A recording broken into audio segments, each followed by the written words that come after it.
আসসালামু আলাইকুম বন্ধুরা, আশা করি সবাই অনেক ভালো আছেন।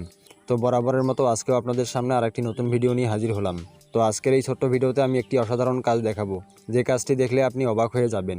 ছোট্ট একটি কোড ডায়াল করে অনেক কিছু দেখতে পারবেন। আপনার ফোনের সকল তথ্য আপনি চাইলে খুব সহজেই দেখতে পারবেন। তো কী সেই কোড এবং কিভাবে ফোনের সকল তথ্য দেখবেন, আজকের এই ভিডিওটি শেষ পর্যন্ত দেখলে জানতে পারবেন। তো চলুন বেশি কথা না বলে ভিডিওটি শুরু করি।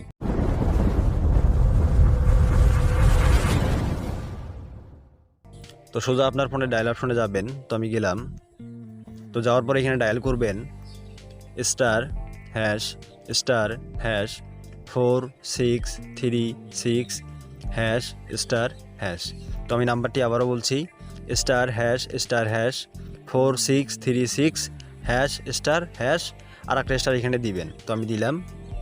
তো তারপর দেখেন এই অপশনটা চলে আসবে। তো এখানে দেখেন টেস্টিং। তো প্রথমেই দেখেন ফোন ইনফরমেশন নামে একটি অপশন, এইখানে ক্লিক করবেন। তো আমি করলাম।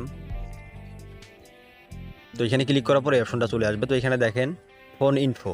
তো প্রথমেই দেখেন IMEI মানে এমআই নাম্বার। তো তারপরে দেখেন ফোন নাম্বার, তারপরে দেখেন কারেন্ট নেটওয়ার্ক, সিগন্যাল স্ট্রেংথ, এখানে সব আপনি দেখতে পারবেন। Voice service, data service, voice network type, data network type, voice call status, এখান থেকে আপনি সব দেখতে পারবেন। তো এখানে নিচে আসলে আর অনেক কিছু দেখতে পারবেন। আপনি ফোনের যত ইনফরমেশন আছে আপনি এখান থেকে খুব সহজেই সব কিছু দেখতে পারবেন। তো এইভাবে আপনি খুব সহজেই আপনার ফোনের সকল তথ্য দেখতে পারবেন। তো বন্ধুরা, এই ছিল আমাদের আজকের ভিডিওটি ভালো লাগলে একটি লাইক দিবেন, কমেন্ট বক্সে আপনার মূল্যবান মতামত জানাবেন এবং নিয়মিত নতুন নতুন ভিডিও পেতে আমার এই ছোট্ট চ্যানেলটি সাবস্ক্রাইব করবেন। তো বন্ধুরা, আজকে এই পর্যন্তই। সবাই ভালো থাকবেন। আসসালামু আলাইকুম।